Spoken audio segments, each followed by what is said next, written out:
So guys, I thought I'd try something a little bit different this week. There's not too much running going on and I can't review any shoes at the moment, even though I've got some shoes building up and all I want to do is run in them and my legs are just way too sore. But shout out to the Gold Coast Marathon here, putting on such a great event over the weekend. It's one of the premier running events in the Australian running calendar. So I thought I'd do this because I've had a couple of people get in touch with me through Instagram, just asking me how the race went, what my training and stuff was. So if you don't want to listen to this because hasn't got much to do with shoes, then yeah, feel free not to listen to it. But if you want a bit of a rundown of how my marathon went, what I did prior to, and where I'm going to after this, then stay tuned. Right, so first of all, I'll talk about my running goals. So my running goals for the year is number one is to get back to Boston for 2025 because I ran the Boston Marathon in 2023 and I was a DNF. So I trained hard, worked hard for it. My hamstring went pop at about the 10K mark and that was the end of my race. So if you don't know, Australia is such a long way from America. It was a lot of money and a lot of effort to go over there, and to go over there and run the race and just be heartbroken like that, I was just absolutely devastated. So on a bit of a road to redemption. So I was out for quite a long time with the hamstring and I was chasing another Boston qualifier time. So obviously, you know, with the Boston qualifying, you need, even though you've got the time limit, you need to get as fast as you can under that just so that you can be accepted and get a start in the Boston Marathon. So yeah, my goal was to get a new BQ and get as low as I can, and I had to find a marathon obviously within the qualifying period. Now I did run the Sydney Marathon last year, however it had absolutely extreme ridiculous conditions. I think it ended up as 30 degrees Celsius by the end of the race, and Sydney is a bit of a hilly course as well. It didn't go well there for many people and it certainly didn't go too well for me, so I did achieve a BQ time, however it's certainly not as low as I want it to be. So for me, I'm 46 years old, my BQ time is 3 hours and 20.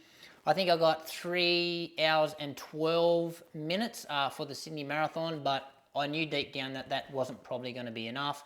So then I'd set my sights on Australia's probably fastest marathon, and that's the Gold Coast Marathon. And I pretty much have put in a huge block of training building up for Gold Coast. So going into Gold Coast, so before the marathon block actually started, I thought I was actually in line for a PB or a PR. I don't know how you guys say it in other parts of the world. In Australia, we call it a PB, personal best. So I thought I was actually in line for that, and that's just because I did do a 5K about 16 weeks out, and I got a new 5K PB, and that was in the ASICS Metaspeed Sky Paris. So super confident that I was gonna set this new marathon PB. So I wanted to run under 2 hours and 50 minutes. However, training error for myself. So after that 5K, I got a little bit too excited, as most people do. I didn't allow myself to rest properly. After that 5 kilometers, I think I done a 30K long run the next day. And then I still felt fine. But then on the Wednesday, I started my marathon block and I done a 3x4K, which is one of my favorite workouts. However, the next day I had a bit of a sore Achilles. So as with any runner, it started off not too bad. I kept trying to run through it and the Achilles just kept getting worse. However, so I took a couple of days off, went to try to run it again and it didn't get any better. I done a bit of research on the Achilles and I knew if you put some load through it, you warm it up, it actually feels better. Now with my Achilles injury, the more I ran on it, it felt good at the start, but it actually got worse as the run went on, and then I had to stop and finish the run. So obviously got some professional help there, and I was diagnosed with the Achilles peritendon. So that's like the sheath around the Achilles tendon that was inflamed and it was getting annoyed. So that injury happened right at the start of my marathon training block. So from there, I had to pretty much cut running away for the next 5 weeks. I couldn't do a long run for 5 weeks. I could do some tiny little runs every 3 days, but nothing was going well. Had to do 5 weeks of cross training essentially, and then from there I knew my marathon goals had to be adjusted. So I wasn't going to rush it and make do and do something silly and still try to push for a PB, because I knew that wasn't going to happen. So after I could finally start running again, goal was reassessed, and the goal changed slightly. I just wasn't going to chase a PB. It was just, let's just run as fast as marathon I could for the fitness level that I am on the day. Right, so finally being able to run again, I was really uncertain of where my fitness was going to be. I knew I had a good base because of all that training, that 6 months worth of training I put in after the Sydney Marathon. I knew I'd still be in a pretty good spot. I just need to get some volume back in the legs. So my plan was before the race just to get as much volume in safely as I could without pushing the pace in crazy workouts, just to have some type of conditioning before the marathon. And how I was going to gauge my fitness was one of my key workouts about 2 weeks out, and my favourite workout, 3 by 5K, if you're not familiar with that. So I'll run 5K at marathon effort, so not at a pace, just the effort of what I can think, and then I'll jog for 1K, and I'll repeat that 3 times. And from there, depending on what the numbers spit out and the watch at the end of it and what the heart rate spit out, I can sort of gauge if I went too hard or too soft.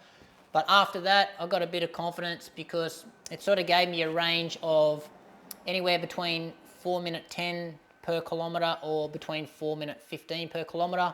That is sort of where my marathon effort range was, and that would give me still a sub 3, which would still lower my BQ time down quite considerably, so under 20 minutes, so 20 minutes under the BQ time. Hopefully I'm pretty safe to get a start there. So that was the plan. Went into the race. My pace plan was to stick between 4:10 kilometres and no slower than 4:15 kilometres, and that would get me somewhere just under 3. So how did my race go? Well, the pacing plan was absolutely perfect. I didn't feel like I was overcooking it at any stage, and I was pretty even throughout the race, and I'll put a graphic on there of my splits through the marathon. What was evident though in the race, so at about the halfway mark, my quads and my calves started to get really heavy. I had that feeling it would come on and off, where my calves would feel like they're about to cramp and seize at any moment, and my quads felt weird as well. And I haven't really had that sensation ever in a race. I've usually been pretty well conditioned, but I knew that this was just because I'd missed 5 weeks of long runs in the marathon training block, and yeah, my legs were trying to say we've almost had enough. So little strategies I was doing, and then I was just trying to change my gait slightly just to change up the muscle movements, and that was working. So these feelings of the cramp or whatever, it was like that feeling that it's just about to go, and I was just hanging on. That would come and go. Then over the next pretty much every K, that feeling would come on, and then it would go away, go on, and come away. So at about the 30K mark, 34K mark, I remember this is when the people are starting to hit the wall around you. They're all dropping off.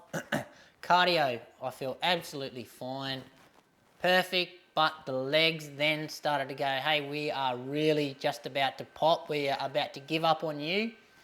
You better stop. You better shut this one down. And pretty much all I'd done was just prayed that they would just hang on. Just kept changing the gait slightly, trying to change my train of thought, trying to change the negative thoughts that my legs were going to seize up and I'd have to walk the rest of the race in.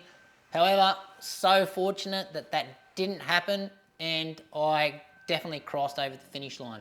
And pacing strategy, as you said, worked perfectly. I didn't hit the wall. Nutrition was great.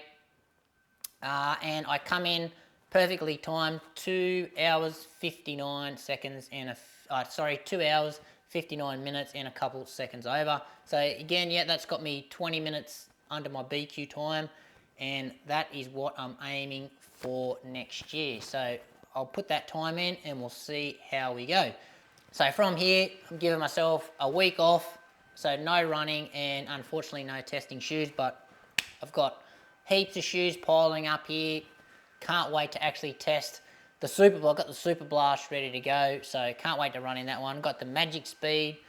We've got the new Puma Deviate Nitro Elite 3. I've got the Brooks Hyperion Max 2 ready to go. So yeah, all these running shoes ready to go, but I just can't run. But anyway, those reviews are going to be coming out to you guys very, very shortly. So what's next up for me? So I'm going to take a few weeks very, very low key, and then I'm just going to build up. We've got another marathon in Melbourne. We're going to go for the Melbourne Marathon, and hopefully we're going to get a PB there, but we'll certainly see. We're going to build the Ks up nice and slowly, and then from that, then I'm going to transfer into Boston next year. Hopefully that we're going to get a start. So anyway, guys, that is pretty much my rundown from the Gold Coast Marathon, my lead-in, and just a quick rundown of how the race went. You got any questions of anything?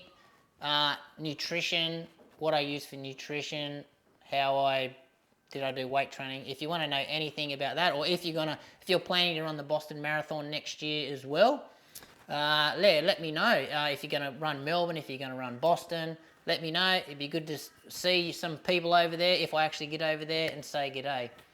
But anyway, guys, again, that's it. Thanks for watching. Make sure you give this video a like, subscribe to the channel, and we'll see you next time.